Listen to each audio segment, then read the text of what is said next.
Let me share with you something that I see in the youth group, but I also see in the church at large, individual congregations. Because we have dumbed down the gospel, because we're not preaching the true gospel, and we are using carnal means to attract people. If you use carnal means to attract men, you're going to attract carnal men.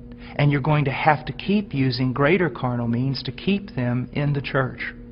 So what has happened is this.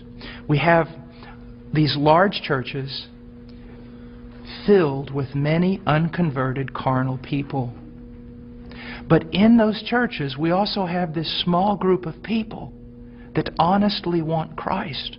And they honestly want His Word. And they honestly want to be transformed. They don't need anything else. All they need is true worship of the true God and Scripture being preached to them and lived out before them. That's what they want. Now I want to tell you the great sin of the American pastor. And this has got me in a lot of trouble, but it's true. This small group of converted people in that local church, all they want is Jesus. And all they want to do is the right thing. They want purity, they want truth, they want Christ. But the pastor, in order to keep this larger group of unconverted people, he caters to them. So while he is feeding these carnal men and women with carnal things, he is letting the sheep of God starve to death, and he is going to stand before God one day in judgment.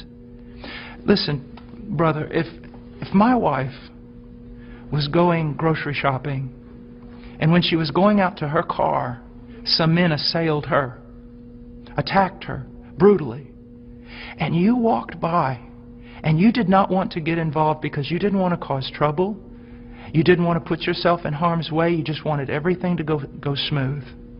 After all that was done, I would look for those men to deal with them. But I want you to know this, I'd look for you too. Because you had a chance to stand for my wife, my bride. And out of self-preservation or wrong ideas, you did not do it. You're just as much responsible as those men who attacked her. And that's what's happening all throughout America with pastors.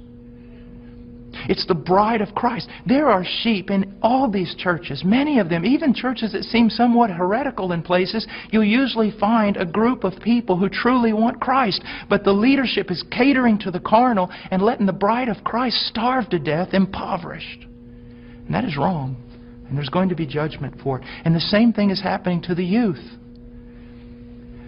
I know young people that say, you know, Brother Paul, I listen to you all the time. And I said, well, what about your church? He goes, well, they don't preach this. It's not what the other young people want. And so they give them what they want. I'm starving to death.